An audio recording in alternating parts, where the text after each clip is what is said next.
Hello everyone, কেমন আছেন সবাই? আজকে নতুন পটলিয়া গাছ লাগাবো জন্য ইট দিয়ে মাটি খুঁড়ে নিতেছি। কিছু পাই নেই হাতের সামনে, এই জন্য ইট দিয়ে খুঁড়তে পারছি। খুঁড়ে এরপরে আপনি নরম মাটি নেবেন পটলিয়া গাছের জন্য।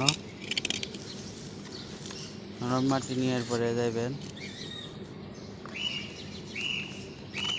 নাকি ভালো করে, এরপরে কিন্তু ভালো করে মাটিটা ভরে নিতে হইব।